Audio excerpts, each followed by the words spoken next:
The paradox: why durability isn't always the goal. The 4 phases of a fall, from the plunge to the aftermath. No, it finally snapped!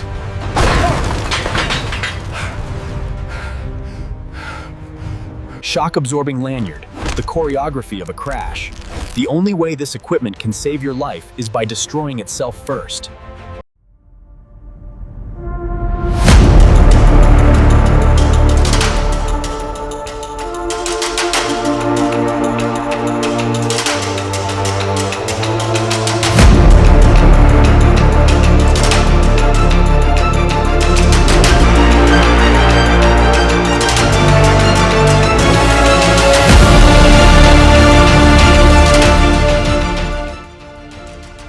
In the world of heavy industry, we worship durability.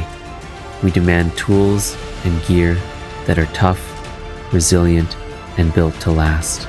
But if you apply that same logic to your fall arrest lanyard, you are making a fatal mistake. A fall isn't just a drop.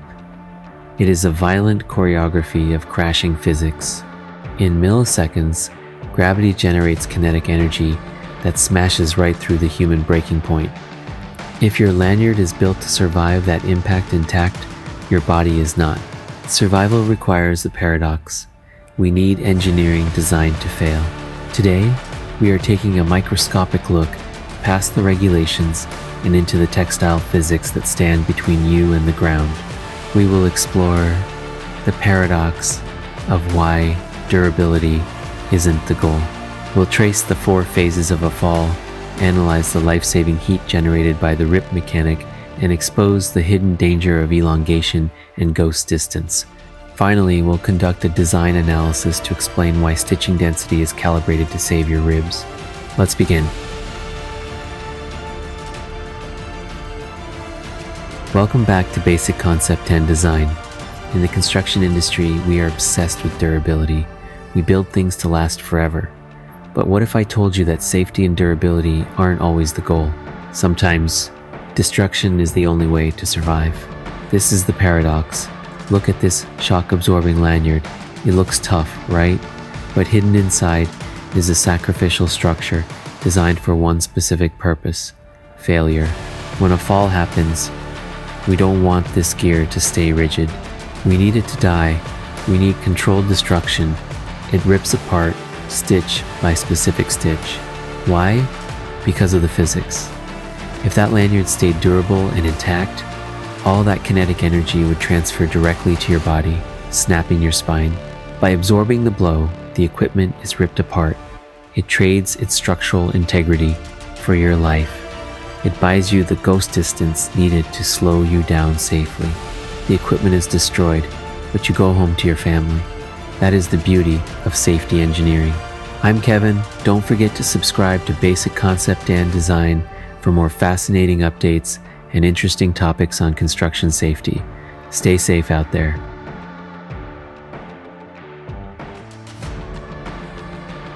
Welcome to Basic Concept and Design.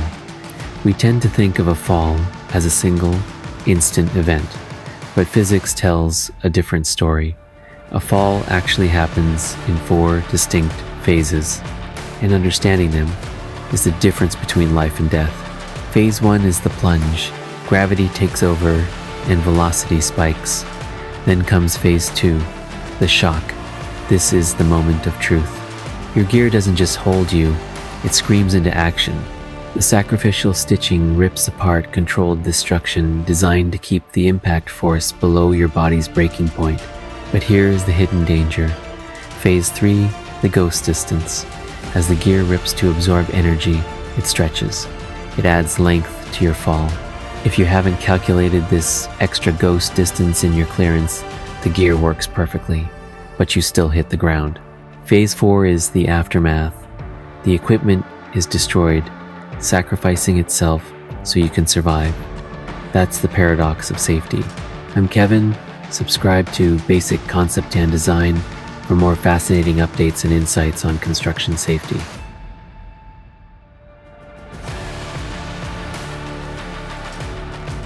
Welcome to Basic Concept and Design.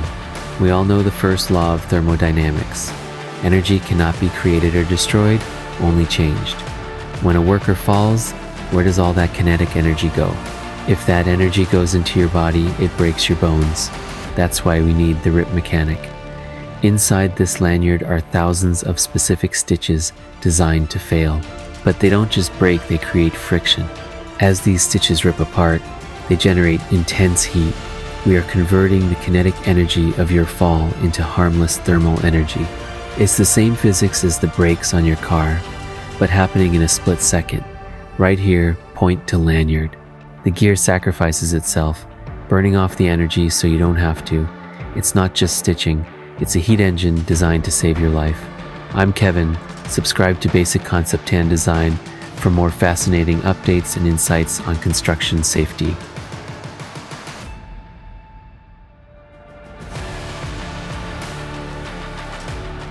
Welcome back to Basic Concept and Design.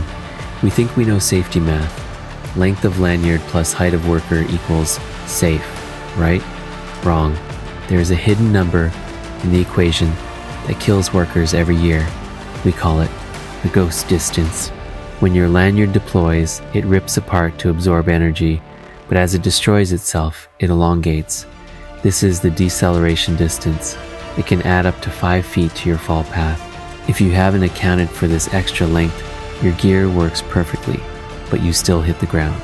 Look at the reality of this crash choreography. You have A, your free fall, B, that hidden ghost distance, and C, your safety factor. If you ignore B, you erase your margin for error. The math is alarming. Failure to account for elongation equals impact. Don't let the ghost distance be your downfall. Calculate the total clearance, not just the rope length. I'm Kevin. Subscribe to Basic Concept and Design for more life-saving updates and insights on construction safety.